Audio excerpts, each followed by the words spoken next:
కర్నూలు జిల్లాలో deputy CM Pawan Kalyan మాట్లాడుతున్నారు. Live లో చూద్దాం. వేదిక పైన నాయకులందరూ తెగించి రాగలరు, కానీ వెనక మీరు బలం ఇస్తే 175కి మనం 164 సీట్లు కొట్టగలిగాం.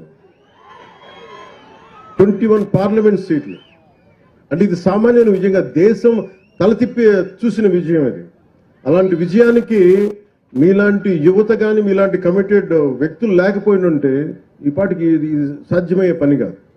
అంటే మీరు స్ఫూర్తి పొంది మాకు బలాన్ని ఇచ్చి ఇప్పుడు నాలాంటి వాడు కూడా పోరాటం చేయగలరు, కానీ మీరు మా వెనక నడవకపోయినుంటే నాలాంటి వాడు కూడా ఏం చేయలేడు. అందుకని ఈ ఘన విజయం ఆంధ్రప్రదేశ్ ప్రజలకి, ఆంధ్రప్రదేశ్ యువతకి, ఆంధ్రప్రదేశ్ మహిళలకి మీది విజయం. అది మీరు విజయాన్ని ఇచ్చారు కాబట్టే కర్నూలు జిల్లాలో 119 కిలోమీటర్లకు గాను 117 కిలోమీటర్ల సీసీ రోడ్లని 75 కోట్ల రూపాయలతో చేయగలిగామంటే అది మీరు ఇచ్చిన శక్తి. అది అలాగే జాతీయ ఉపాధి హామీ పథకంలో 98% రోడ్ల నిర్మాణాన్ని పూర్తయ్యాయి.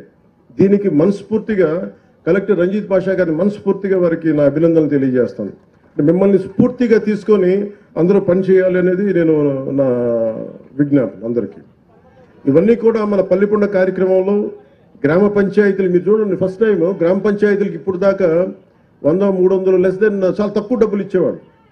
మనం వచ్చిన తర్వాత గౌరవ ముఖ్యమంత్రి శ్రీ నారా చంద్రబాబు గారి నాయకత్వంలో ఎన్డీఏ కూటమి ప్రభుత్వం ఏర్పడ్డాక జాతీయ ఉపాధి హామీ పథకం కావచ్చు, పంచాయతీరాజ్ వ్యవస్థ కావచ్చు పటిష్టం చేయడానికి ఆయన నాయకత్వానికి మనస్ఫూర్తిగా అభినందనలు తెలియజేసుకుంటూ కృతజ్ఞతలు తెలియజేసుకుంటూ నారా చంద్రబాబు నాయుడు గారికి పల్లె పండుగ విజయవంతం ఏంటంటే ఒక బలమైన ముఖ్యమంత్రి, అనుభవశీలురైన ముఖ్యమంత్రి ఉంటే ఎంత బలంగా చేయలేదు. నాలాంటి వాడు నేర్చుకుంటాడు. ఎప్పుడు ఒక సీనియర్స్ దగ్గర మనకంటే అనుభవజ్ఞుల దగ్గర తీసుకుంటాం, మనకంటే అనుభవజ్ఞుల దగ్గర నేర్చుకోవడానికి నేను ఎప్పుడు సంసిద్ధంగా ఉంటాను. సో అలాంటి కర్నూలు జిల్లా పల్లె పండుగలో భాగంగా చేపడుతున్న ఈ కార్యక్రమాల్లో మొదటి స్థానంలో మన కర్నూలు జిల్లా ఉంది. ఇక్కడ అందరికీ కూడా నా ప్రత్యేక అభినందనలు తెలియజేస్తా ఉన్నాను.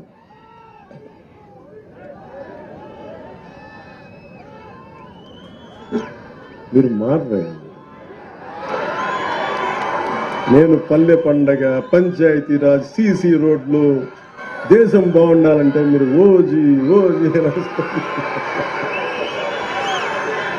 సరే కానివ్వండి, నేను ఏం చేస్తాను.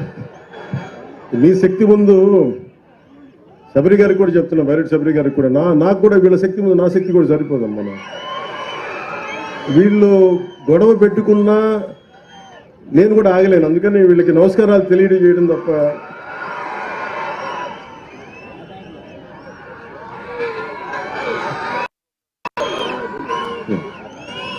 మీ అందరికీ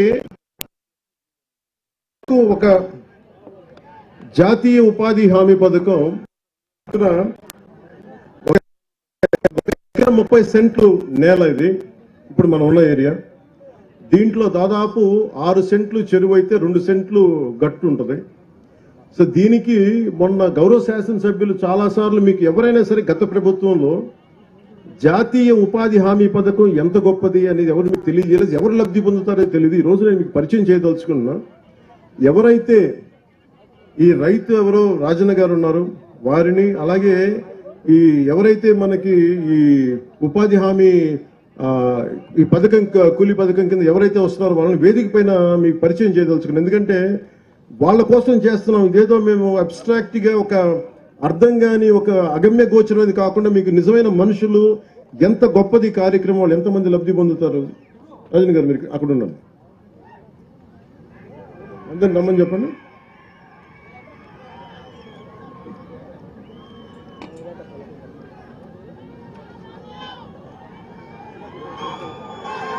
పేర్లు ఎక్కడ ఉన్నాయి?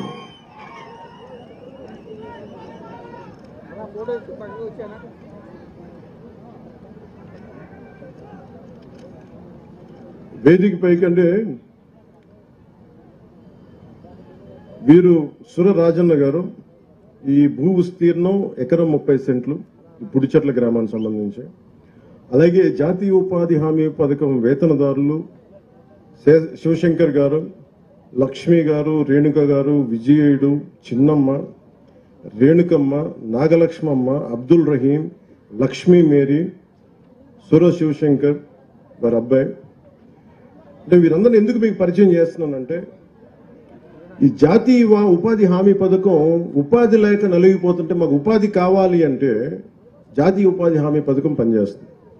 ఇప్పుడు దాకా మీకు ఎంతమంది వివరించారో నాకు తెలియదు, కానీ నేను మీకు వివరిస్తున్నాను. ఎవరైనా సరే నాకు ఉపాధి లేదు, బతుకు ఆధారం లేదు అని కలెక్టర్ గారికి కానీ చెప్పుకుంటే మనకి కనీసం బతకడానికి వచ్చే డబ్బు ఈ ఉపాధి హామీ పథకం ద్వారా వస్తుంది. ఇది ఎవరైనా కావచ్చు. దీనికి ఒకటే క్రైటీరియా, దీనికి కష్టపడి పనిచేయాలి. ఇక్కడ ఉన్న ఇందాక మన శశిభూషణ్ గారిని అడుగుతాను, ప్రిన్సిపల్ సెక్రటరీ గారిని చాలాసార్లు అడుగుతాను, మళ్ళీ పదే అడుగుతాను, మీకు అర్థం చేసుకోవడం ఇంకోసారి అడిగాను ఆయన్ని. జాతీయ ఉపాధి హామీ పథకానికి కావాల్సిన అర్హత ఏంటి అంటే ఆయన ఒకటే చెప్పారు. అంటే దీనికి కష్టపడి పని చేయడం తప్ప, మీతో ఆయన అడిగింది మీకు కూడా పని కావాలంటే మేము కల్పిస్తాం దీంట్లో. అంటే మీరు కూడా పని చెయ్యాలి, నాకు ఉపాధి లేదు అంటే రేపు పొద్దున నాకు పని లేనప్పుడు ఖచ్చితంగా నేను కూడా జాతీయ ఉపాధి హామీ పథకం కింద పని చేస్తాను.